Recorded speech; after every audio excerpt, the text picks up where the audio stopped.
Bonjour et bienvenue sur French with Jeanne, un podcast en français pour les étudiants et étudiantes de français. Vous écoutez l'épisode 3 de la série 15 sur des moments marquants de ma vie. Pour accéder au texte des épisodes de cette série, rendez-vous sur mon site web. Pour 6 €, vous recevrez toutes les transcriptions de la série 15. Pour ce 3e épisode, on va repartir à Bordeaux. Bordeaux, c'est une grande ville française très connue pour son vin, et c'est là-bas que j'ai fait mon master. C'est ce diplôme qui m'a permis de devenir prof de français pour les étrangers et les étrangères. Je m'y suis installée à 23 ans et j'y ai passé 1 an et demi. Je vous explique pourquoi c'était une période marquante.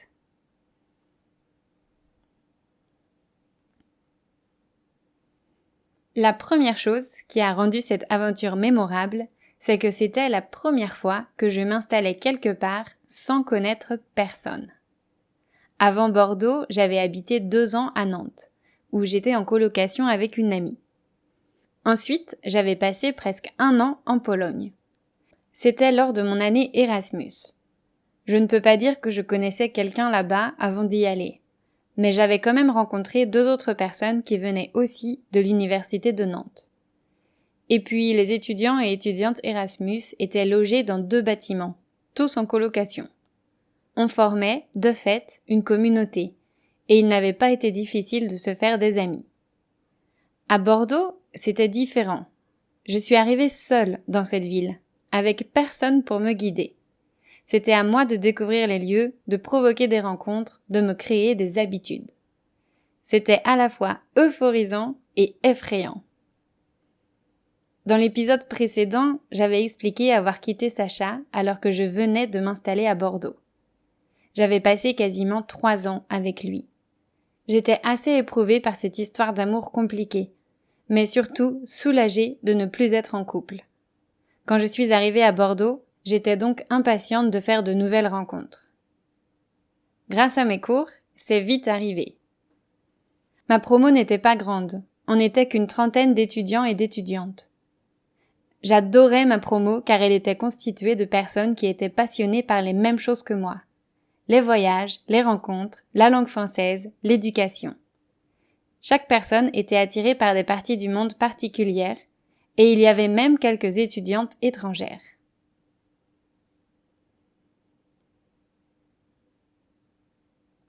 Comme c'était une université publique, il n'y avait pas de journée d'intégration d'organiser. Simplement une petite activité lors de notre première réunion. Il fallait se mettre par 2 et présenter son duo. J'ai proposé à ma voisine de se mettre ensemble. Et c'est ainsi qu'a débuté mon amitié avec Béatrice, que tout le monde surnomme Béa. Le courant est tout de suite bien passé entre nous. Et en fait, ce jour-là, c'était son anniversaire. Je lui ai donc proposé d'aller prendre un café ensemble après la réunion. Ça nous a instantanément rapprochés.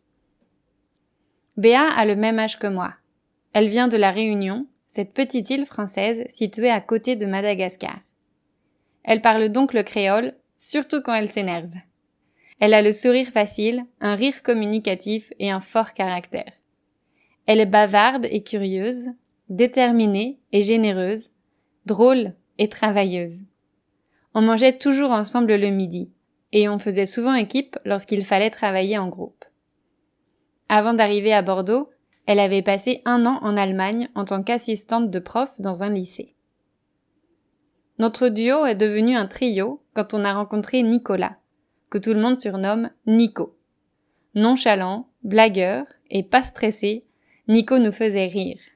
Il ne savait jamais quand il fallait rendre les dossiers, mais il était toujours partant pour prendre des verres. Lui, il avait passé quelques mois au Cambodge, où il avait donné des cours de français à des enfants. Et il était tombé complètement amoureux de ce pays. Il ne pensait qu'à une chose, y retourner. C'est ce qu'il fit pendant notre premier stage de master, celui que j'ai effectué au Vietnam. En plus de Nico et Béa, j'avais d'autres amis avec qui je sortais régulièrement, dont un groupe d'étudiants et étudiantes étrangers et étrangères qui aimaient faire la fête. Forte de mon expérience en Pologne, je me sentais assez indépendante et sûre de moi pour tester de nouvelles choses. Cette année-là, j'ai fait beaucoup de choses seule, malgré mon côté introverti. Par exemple, je me suis inscrite à des cours de sport organisés par la fac. J'ai participé à quelques cours d'escalade, mais il y avait tellement d'étudiants et étudiantes que le prof était débordé. Je ne me sentais pas du tout en sécurité quand j'escaladais le mur. J'ai donc rapidement abandonné ce cours, pour me rabattre sur de la boxe française. Même si ces cours de boxe me plaisaient, j'ai arrêté d'y aller après quelques semaines. Je ne sais plus pourquoi, mais je pense que ma motivation n'était simplement pas assez forte. En effet, je faisais du sport plutôt pour avoir bonne conscience, car je devais toujours me forcer pour y aller. En tout cas, j'étais fière de moi d'avoir osé tester de nouveaux sports, sans personne pour m'accompagner. Une fois, je suis aussi allée au cinéma seule. C'était un jour où je n'avais rien à faire. J'étais sortie me promener et j'étais passée devant un ciné. Je m'étais dit « pourquoi pas ?» J'avais choisi un film au hasard et voilà. C'était une expérience amusante, même si je n'ai aucun souvenir du film. Cette année-là, j'ai beaucoup utilisé le site Couchsurfing, que j'ai déjà mentionné dans des épisodes précédents. C'est un site qui met en relation les locaux et les voyageurs, afin que ces derniers puissent être hébergés gratuitement. Au cours de l'année, j'ai accueilli 3 ou 4 touristes de passage. Chaque personne restait 1 ou 2 nuits chez moi, et c'était l'occasion de sortir et de découvrir la ville ensemble. Cependant, ce n'était pas assez pour moi, qui avait envie de plus de contact avec des gens du monde entier. Être dans une communauté internationale me manquait après l'année que j'avais passée en Pologne. J'ai donc commencé à participer à des événements Couchsurfing. J'ai découvert qu'il y en avait pas mal. Des pique-niques au printemps, des soirées jeux en hiver, des apéritifs chez certains membres qui n'avaient pas peur de recevoir, des échanges linguistiques tout au long de l'année. Je me suis rendue à quelques événements, assez pour devenir copine avec les organisateurs et ne plus être timide d'y participer. Le fait d'être seule me poussait à aller vers les autres, à saisir les occasions de rencontrer d'autres personnes, malgré ma timidité. Parfois, quand je repense à tous ces événements où je suis allée seule, je me demande où je trouvais le courage et la force de le faire. Ça restait un challenge, et je m'étonne encore de me l'être imposé aussi souvent cette année-là.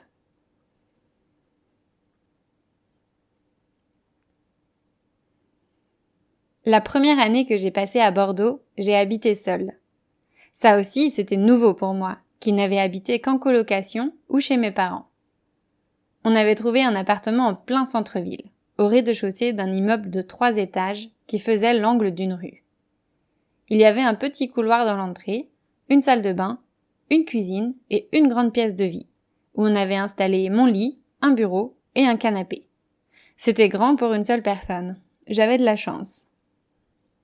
Habiter seule, pour moi, ça voulait dire écouter la musique que je voulais, décorer comme je le voulais, inviter qui je voulais et cuisiner si je le voulais. Ça signifiait aller à mon rythme et me charger de corvées de course, linge et ménage. J'avais imprimé plein de photos que j'avais scotchées au mur et qui me rappelaient de bons souvenirs. Au-dessus de mon lit, j'avais accroché une guirlande de lumière que j'allumais chaque soir. J'avais punaisé une carte du monde au-dessus de mon bureau et je rêvassais souvent en la regardant. J'avais aligné mes livres et mes carnets sur mon étagère blanche, à côté de mes bougies à la vanille. J'adorais mon lit qui était si grand que je pouvais y dormir dans tous les sens sans que mes pieds ne dépassent. Parfois, le week-end, je me faisais des pâtes à la carbonara que je mangeais allongée dans mon lit en regardant une série sur mon ordinateur. C'était la belle vie. Ma cuisine n'avait rien de particulier. Un évier, une gazinière, un micro-ondes, une machine à laver, une table, des chaises, des placards. Ma salle de bain était toute blanche, du mur au plafond. Elle possédait un lavabo, un placard, des toilettes et une baignoire.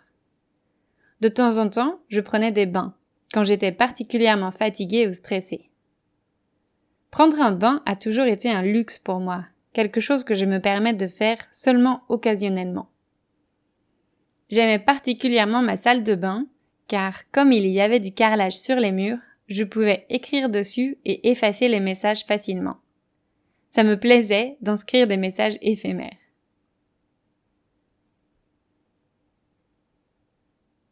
Je ne me souviens pas avoir invité mes amis à venir manger chez moi. Sans doute parce que je cuisinais peu.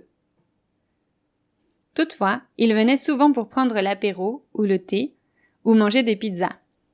Béa, qui habitait près de la fac, c'est-à-dire loin du centre-ville, dormait parfois chez moi quand on sortait le soir. Oh, comme j'aimais sortir avec mes amis, boire des verres en terrasse après les cours, prendre une bière dans un pub irlandais le samedi soir, aller à de petits concerts dans des bars discrets, participer à des quiz le mardi soir et manger un kebab à 2 € en rentrant chez moi. C'était ma vie à l'époque. Il arrivait aussi qu'on finisse la soirée chez moi, quand les bars fermaient mais que personne n'avait envie de rentrer. Quand les gens étaient trop fatigués ou bourrés pour rentrer, il et elle restaient dormir. Ça ne m'a jamais dérangée. Au contraire, j'aimais avoir de la compagnie. Je crois que le maximum de personnes que j'ai hébergées en une nuit, c'était 7. La vie étudiante que j'ai eue a été merveilleuse. Je ne travaillais pas pendant l'année. Mes parents payaient mon loyer et mes frais d'inscription à l'université, qui s'élevaient à 500 € par an, si je ne dis pas de bêtises. Chaque mois, je recevais une petite somme d'argent du gouvernement français, qu'on appelait une bourse. J'en bénéficiais car mes parents avaient 3 enfants à charge. J'utilisais cette bourse pour me nourrir. Pour les autres dépenses, j'utilisais l'argent gagné pendant mon job d'été. Et lorsque mes parents me rendaient visite, ils veillaient toujours à remplir mon frigo et mes placards. J'avais donc la chance de ne pas avoir à me préoccuper des questions financières.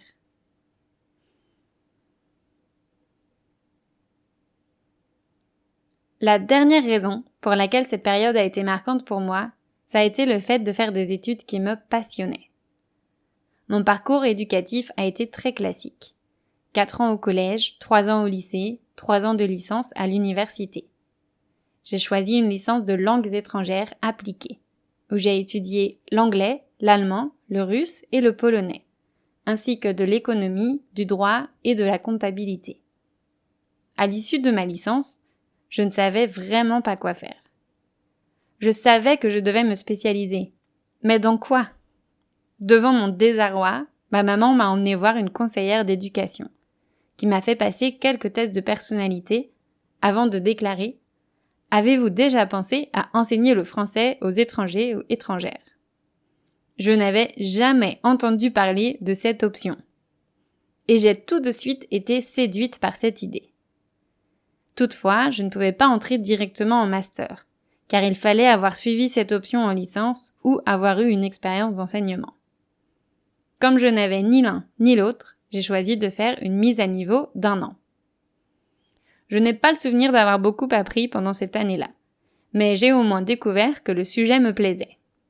Suite à l'obtention de ce diplôme, j'ai postulé dans quelques universités pour rentrer en master, et j'ai été acceptée dans plusieurs d'entre elles, dont Bordeaux.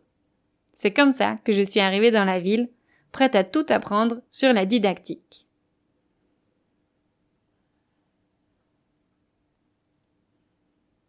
Pendant la première année, j'ai suivi des cours assez théoriques.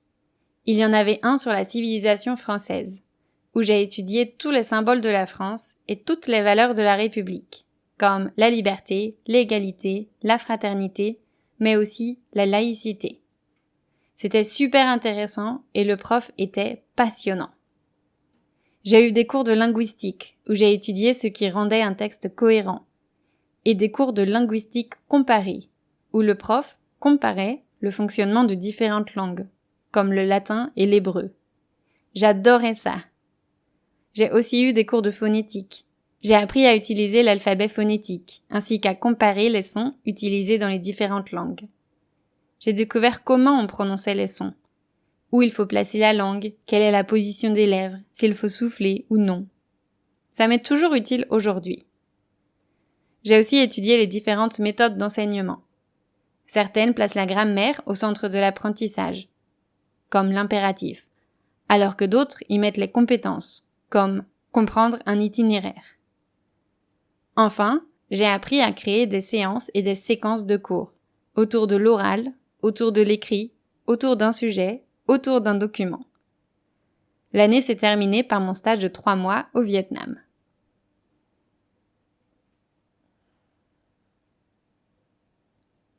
Pendant la seconde année, je me suis spécialisée dans l'ingénierie linguistique.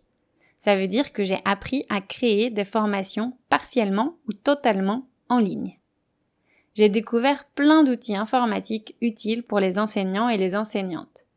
Et j'ai appris à créer une plateforme d'enseignement sur Moodle, pour ceux et celles qui connaissent. Pendant mon stage de 6 mois aux Philippines, j'ai même créé une plateforme pour l'Alliance française où je travaillais.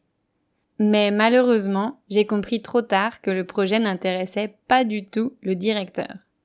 Pour lui, j'étais juste une professeure de français. Il ne voulait rien de plus. Pour valider mon année, je devais quand même créer cette fameuse plateforme.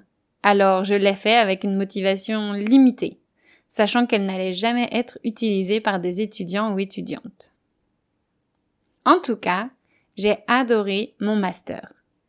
Être entouré de profs passionnés, discuter avec les autres étudiants et étudiantes, se questionner, monter des dossiers, faire des projets, rencontrer des professionnels et enseigner. J'étais dans mon élément, c'était très stimulant et rassurant aussi, parce que j'avais la sensation de faire un truc qui me plaisait vraiment. J'aimais mieux comprendre la langue française et les langues en général, et j'aimais être dans un environnement multiculturel et me poser des questions sur la meilleure manière d'enseigner. D'ailleurs, je ne regrette pas mon choix. 8 ans après avoir découvert l'enseignement du français aux étrangers et étrangères, je suis toujours passionnée par le sujet. Pour résumer, cette année à Bordeaux a été marquante pour 3 raisons principales. J'y suis arrivée complètement seule, j'ai habité seule pour la première fois de ma vie, et j'étais passionnée par mes études. Béa et Nico font toujours partie de mes amis. Je les vois à chaque fois que je retourne en France. Je devrais donc les revoir dans quelques semaines, puisque je quitte la Thaïlande mi-décembre. Si vous avez raté l'information, Zach et moi nous sommes séparés il y a quelques semaines. Ainsi, j'ai pensé que c'était le bon moment pour rentrer en France, notamment pour passer Noël en famille. Alors que je me suis séparée, Béa s'est fiancée. Elle va se marier en 2023 et elle a demandé à Nico et moi d'être ses témoins. Je sens qu'on va bien rigoler. Maintenant, je vous laisse. Passez une belle semaine et à bientôt.